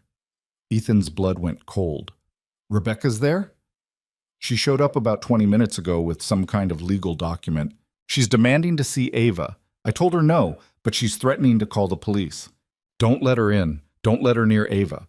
"I'm trying, but Ethan, she's saying she has a court order." "She doesn't. The hearing isn't until Tuesday. Whatever she's showing you isn't real." She's very insistent, and Ava heard the commotion. She knows something's wrong. Ethan stood up, his heart racing. "I'm coming home, right now. Don't open the door for anyone until I get there." He hung up and ran. Back through the hallway, past Jennifer, who called after him, down the elevator, and out into the cold night air. He flagged down a taxi because it was faster than waiting for Scarlett's driver and gave the address through gasps. The ride back to Queens felt like it took hours, even though it was only 20 minutes. Ethan's mind raced through worst-case scenarios. Rebecca forcing her way into the apartment, Ava crying, police showing up and siding with Rebecca because she was the biological mother, and Ethan was the father who'd been plastered all over the news for lying to the public. When the taxi pulled up to his building, Ethan threw cash at the driver and ran inside. Rebecca was still in the hallway outside his apartment, arguing with Mrs. Harper, who was blocking the door like a tiny elderly security guard. "You can't keep me from my own daughter," Rebecca was saying, her voice sharp. "I can and I will, until Ethan gets here," Mrs. Harper shot back. "Mrs. Harper," Ethan said, breathless, "I've got it, thank you." The older woman looked relieved. She stepped aside, but not before giving Rebecca a look that could have melted steel. Ethan turned to his ex-wife. What are you doing here? Rebecca was wearing expensive clothes and too much perfume.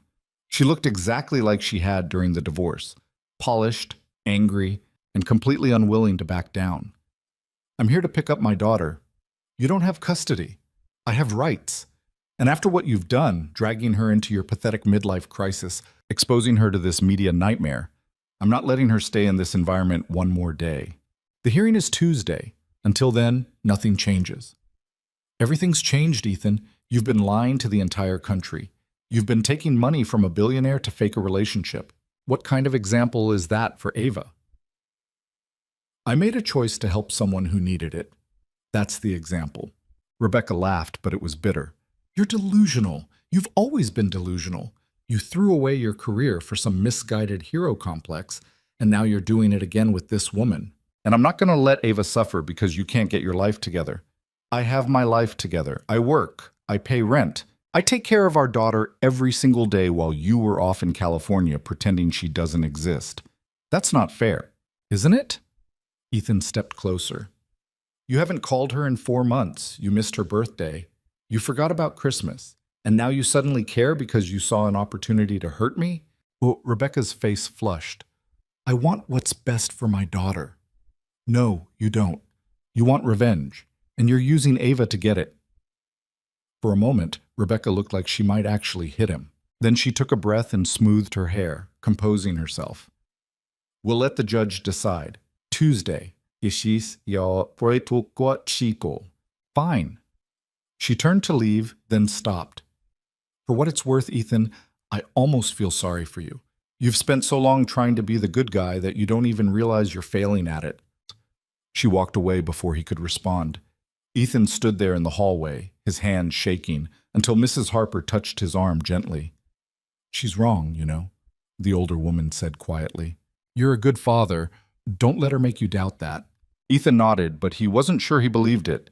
Inside the apartment, Ava was sitting on the couch, her stuffed elephant clutched to her chest. She looked small and scared, and it broke Ethan's heart. Hey, kiddo, he said, sitting down next to her. Was that Mom? Yeah. Why was she yelling? She's just upset about some grown-up stuff. It's not your fault. Ava looked at him with those two old eyes. Is she going to take me away? Ethan's chest tightened. No, I promise. I'm not going to let that happen. But what if the judge says you have to? Then I'll fight it. I'll keep fighting until we win. Ava leaned against him, and Ethan wrapped his arms around her. They sat like that for a long time, and Ethan tried not to think about the fact that he might be making promises he couldn't keep. His phone buzzed. It was Scarlett. Where are you? He texted back. Home. Emergency with my daughter. What happened with the vote? 3 dots appeared, then disappeared, then appeared again. Finally, call me when you can. That could mean anything. Ethan waited until Ava fell asleep on the couch before stepping into his bedroom and calling Scarlett. She answered immediately. Are you okay? Define okay. What happened? Scarlett took a breath. The board voted 8-7. Ethan's heart stopped. In your favor, Mom? Yes. Barely. I'm still CEO. She sounded exhausted. Richard resigned. 3 other board members did too. There's going to be a full investigation into the sabotage. And legal's already drafting lawsuits. It's a mess, but I still have my company. Relief flooded through Ethan so fast it made him dizzy. That's incredible. It doesn't feel incredible. It feels like I barely survived something that should have killed me. But you survived. That's what matters. Is it? Scarlett's voice was quiet. Ethan, what happened? Why did you leave? He told her. About Rebecca showing up. About the custody threat. About the email from her lawyer requesting emergency removal. When he finished, Scarlett was silent for a long moment. I'm so sorry, she said finally. This is my fault. If I hadn't dragged you into this, don't. I made my choice. And now you might lose your daughter because of it. Maybe, but I'd make the same choice again. Why? And Ethan looked toward the living room where Ava was sleeping peacefully, unaware of the storm gathering around them. Because some things are worth the risk, even when you know you might lose. Scarlett's voice was thick with emotion. The hearing's Tuesday? Yeah. I'm coming with you. You don't have to. I'm coming. If they're going to argue that you have poor judgment because of me, then I'm going to be there to explain exactly what happened and why none of this is your fault. Scarlett, please let me do this. Let me help fix what I broke. Ethan closed his eyes. Okay. They talked for a few more minutes, but neither of them knew what else to say. The weight of everything that had happened in the past 3 weeks pressed down on them, and words felt inadequate. When they finally hung up, Ethan sat on his bed and stared at the wall. He'd won one fight tonight. Scarlett had kept her company, but the battle for his daughter was just beginning. Tuesday morning arrived gray and cold. Ethan woke up at 5, too anxious to sleep. He made coffee, burned toast, and tried to act normal when Ava shuffled into the kitchen, still half asleep. Mrs. Harper had agreed to take her to school and pick her up afterward, keeping her away from the courthouse and whatever happened there. Is today the day? Ava asked, picking at her cereal. Yeah. Are you scared? Ethan wanted to lie. Wanted to tell her everything would be fine, that there was nothing to worry about. But he couldn't do that to her. Not anymore. Yeah, kiddo, I'm pretty scared. Ava nodded slowly. Me too. She got up and hugged him, and Ethan held her tight, memorizing the feel of her in his arms in case this was the last morning they had together for a while. I love you, he said. No matter what happens today, I love you more than anything in the world. I love you too, Dad. She pulled back and looked up at him seriously. You're going to win, right? I'm going to try really hard. Will Scarlett be there? Yeah, she wants to help. Ava smiled a little. Good. She seems nice for a billionaire. Despite everything, Ethan laughed. The courthouse was in downtown Manhattan, an old stone building that looked like it had witnessed 1,000 broken families and hadn't been impressed by any of them. Scarlett was waiting outside when Ethan arrived. She was dressed simply, slacks, a blouse, minimal jewelry. She looked nervous. Thank you for coming, Ethan said. Of course. She looked at the building, then back at him. Have you talked to your lawyer? I can't afford a lawyer. I'm representing myself. Scarlett's eyes widened. Ethan, I know, but I don't have a choice. Legal help costs money I don't have. Then use mine. What? My legal team. They're the best in the city. Let them help you. Ethan shook his head. I can't ask you to do that. You're not asking. I'm offering. Please. She took his hand. Let me do this one thing. After everything I've put you through, let me do this. Ethan looked at their joined hands, then up at her face. She meant it, every word. Okay, he said quietly. Thank you. 20 minutes later, Ethan was sitting in a conference room with 3 lawyers who looked like they could argue water into being dry. They reviewed his case quickly, asked pointed questions, and by the time they walked into the courtroom, Ethan felt like he had an actual fighting chance. Rebecca was already there with her own lawyer, a thin man in an expensive suit who looked bored. She glanced at Ethan, then at Scarlett, and her expression turned cold. The hearing began. Rebecca's lawyer went first, laying out their case. He argued that Ethan had demonstrated poor judgment by involving himself in a public scandal, that he'd accepted money in exchange for lying to the media, that he'd exposed Ava to an unstable environment filled with paparazzi and reporters, that his overnight work schedule meant he was often absent, relying on elderly neighbors for childcare, that he was, in short, unfit to provide a stable home. It was brutal. Ethan sat there listening to his life being dissected and judged, every choice he'd made painted in the worst possible light. Then Scarlett's legal team stood up. The lead attorney, a woman named Patricia Chen, was calm and methodical. She presented bank records showing that Ethan had used the money from Scarlett to pay for Ava's school expenses, rent, and other necessities, not for personal luxury. She brought in Mrs. Harper, who testified that Ethan was a devoted father who'd never missed a parent-teacher conference or a school event. She submitted character references from Ava's teachers, all of whom praised Ethan's involvement in his daughter's life. Then Patricia called Scarlett to the stand. Scarlett stood and walked to the witness box, her hands steady, even though Ethan could see the tension in her shoulders. Patricia asked her to explain what had happened, to tell the court, in her own words, how this arrangement had come about. Scarlett took a breath and began. She explained the pressure from her board, the sabotage by Richard Brennan, her desperate decision to approach Ethan. She didn't sugarcoat it or make excuses. She was honest about the money, about the lies, about all of it. Then she said something that made Ethan's chest tighten. I approached Mr. Cole because I was in a corner and couldn't see another way out. He agreed to help me, not because he's reckless or irresponsible, but because he saw someone in trouble and had the capacity to be kind. That's who he is. He's someone who puts other people first even when it costs him. She looked directly at Rebecca. And if you're arguing that he's unfit to raise his daughter, then I'd ask what kind of mother abandons her child for months at a time and only shows up when she sees an opportunity to hurt the other parent. Rebecca's face went red. The judge, an older woman with steel gray hair and an expression that suggested she'd heard every excuse in the book, held up a hand. Ms. Vale, please limit your comments to answering the questions asked. Yes, Your Honor, I apologize. Patricia nodded. No further questions. Eat. Rebecca's lawyer stood up for cross-examination, but it didn't go the way he wanted. Every question he asked, Scarlett deflected with calm precision. Yes, she'd paid Ethan. Yes, it had started as an arrangement, but she maintained that Ethan had acted with integrity throughout, that his primary concern had always been his daughter's well-being, and that any suggestion otherwise was Rebecca's attempt to weaponize a complicated situation. By the time Scarlett stepped down, even Rebecca's lawyer looked frustrated. The judge reviewed the evidence, asked a few clarifying questions, and then announced she'd make her decision by the end of the day.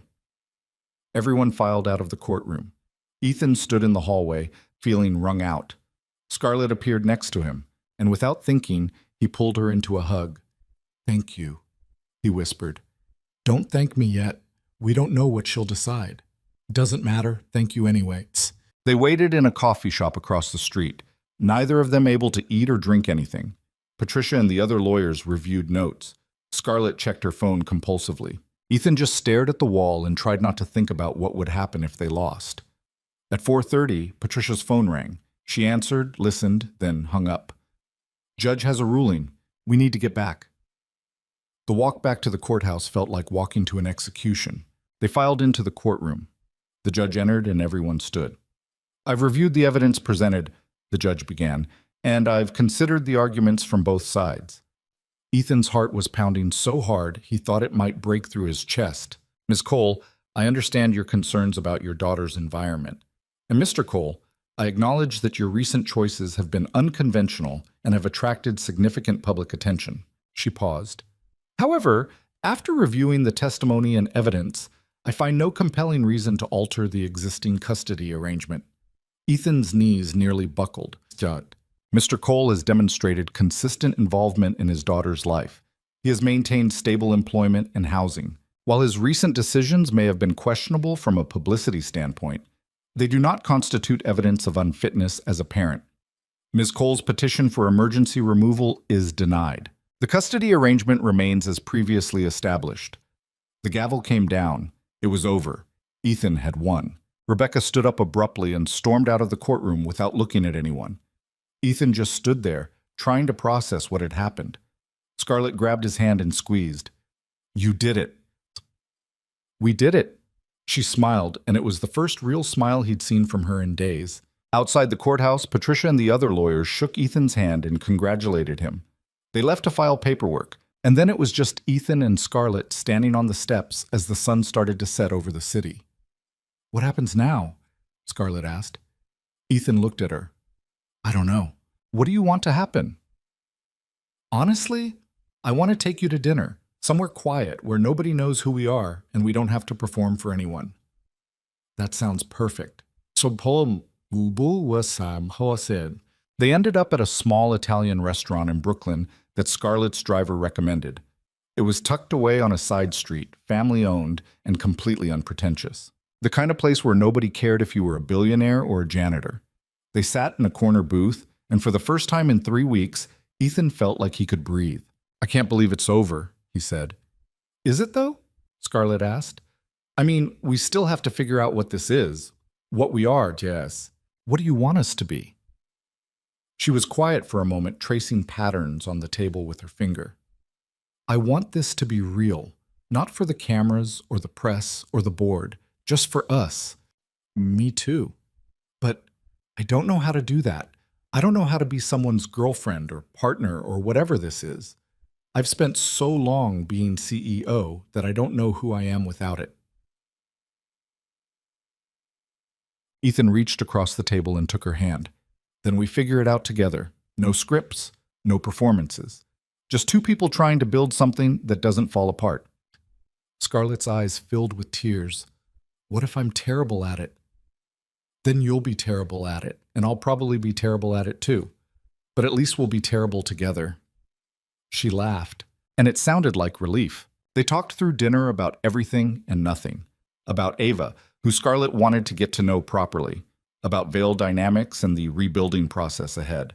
About small, normal things like favorite movies and what they'd both been like as kids. It felt easy. Not perfect, but easy. Like they'd finally stopped fighting against something and started moving with it instead. When they left the restaurant, Scarlett's driver took them back to Ethan's building. They sat in the car for a moment, neither wanting the night to end. "Can I ask you something?" Scarlett said. "Sure." "That night in the lobby, when I grabbed your hand, did you know, even then?" "Know what?" "That this would turn into something real." Ethan thought about that. About the woman who'd looked at him with fear and desperation and asked him to pretend. About every moment since then, every conversation, every choice that had brought them here. "No," he said honestly. "I thought it was just business, just survival." But somewhere along the way, it stopped being about that. And I think maybe that's the point. Sometimes the best things in life are the ones you don't see coming. Scarlett leaned over and kissed him. It was soft and tentative and nothing like the practice kisses they'd shared for cameras. It was real and messy and perfect in a way that didn't require any performance at all. When they pulled apart, Scarlett was smiling. "I should go. You need to see your daughter." "Yeah." He hesitated. "Will I see you again? Like actually see you? Not for business or press or anything?" "Yes. Tomorrow, if that works. I'll bring coffee. The good kind, not the burnt stuff you make." Ethan laughed. "Deal." He got out of the car and watched it drive away, and for the first time in weeks, he felt something close to hope. Upstairs, Mrs. Harper was waiting with Ava, who ran to him the second he walked through the door. "Did you win?" she asked. "Yeah, kiddo. We won." Ava hugged him so tight it hurt. "I knew you would." Mrs. Harper smiled from the doorway. "I'll let you two catch up. Congratulations, Ethan. You deserved this." After she left, Ethan and Ava sat on the couch together. He told her what had happened in simple terms she could understand. That the judge had decided everything would stay the same. That she didn't have to worry about leaving. "Is Scarlett your girlfriend now?" Ava asked. "Maybe. We're figuring it out." "Good. I like her. She seems sad sometimes, but in a way that means she's trying really hard not to be." Ethan looked at his 8-year-old daughter and wondered when she'd become so wise. "Yeah," he said. "That's exactly right." That night, after Ava was asleep, Ethan stood by her bedroom door and watched her breathe. He thought about everything that had happened, about the choices he'd made and the risks he'd taken, and the fact that somehow, impossibly, things had worked out. Not perfectly, not without scars, but worked out nonetheless. And he thought about what he'd learned through all of it. That sometimes the bravest thing you can do is stop pretending. Stop pretending you have it all together. Stop pretending you don't need help. Stop pretending you're not lonely or scared or desperate for something real in a world that rewards performance over authenticity. Scarlett had stopped pretending in front of hundreds of people at that investor summit, and it had saved her. Ethan had stopped pretending he could handle everything alone, and it had saved him. Maybe that was the point of all of this. Not the money or the company or even the relationship, but the reminder that being human, messy, flawed, and imperfect was enough. That you didn't have to be a billionaire or a hero or anyone other than yourself to deserve love and second chances. 3 months later, spring finally arrived in New York. Scarlett had stepped back from the day-to-day operations at Veil Dynamics, promoting someone she trusted to COO and limiting herself to strategic decisions. She said she was tired of living inside the office, that there was more to life than board meetings and quarterly earnings. She spent weekends at Ethan's apartment instead of her penthouse. It was cramped and the bathroom faucet leaked and the neighbors were loud, but she didn't seem to mind. She said it felt more like a home than anywhere she'd lived in years. One Saturday morning, Ethan woke up to the sound of laughter coming from the kitchen. He walked in to find Scarlett and Ava at the stove, attempting to make pancakes. There was batter everywhere, on the counter, on the floor, somehow on the ceiling. "What's happening here?" Ethan asked. Ava looked up, grinning. "Scarlett says you can add chocolate chips to pancakes, and it's not cheating." "It's absolutely not cheating," Scarlett said seriously. "It's innovation." "That's just what people say when they're breaking the rules," Ethan said. "Exactly." Scarlett flipped a pancake, and it landed perfectly. She looked ridiculously proud of herself. Ethan leaned against the doorframe and watched them. Scarlett was wearing one of his old t-shirts and pajama pants. Her hair was a mess, and she had flour on her face. She looked nothing like the polished CEO who'd walked into that lobby 3 months ago. She looked happy. They ate breakfast together at the tiny kitchen table, arguing about whether chocolate chip pancakes counted as dessert and whether Ava should be allowed to have 3. Scarlett sided with Ava, and Ethan was outvoted. After breakfast, they walked to the park. It was one of those perfect spring days where the air smelled like flowers and possibility. Ava ran ahead, chasing pigeons and climbing on the playground equipment. Scarlett slipped her hand into Ethan's. "Thank you," she said quietly. "For what?" "For not walking away. For seeing me when I couldn't see myself. For reminding me that being human is the point, not a weakness." Ethan squeezed her hand. "Thank you for grabbing my hand that night, for taking a chance on someone who had no business being part of your world. I think you had every business being part of it. I just didn't know it yet." They watched Ava play, and Ethan realized something. This was what he'd been fighting for all along. Not perfection, not some fairy tale ending where everything was tied up in a neat bow. But these small, ordinary moments where love looked like flour on someone's face, and burnt pancakes, and a daughter laughing in the sunshine. This was enough, more than enough. It was everything. Because at the end of the day, that's what life was really about. Not the grand gestures or the billion-dollar companies or the headlines that would be forgotten in a week. But the people who saw you at your worst and chose to stay anyway. The ones who held your hand in the dark and helped you remember how to be brave. The ones who taught you that sometimes the most valuable thing you can give another person isn't money or power or status. It's just the willingness to show up. To be honest.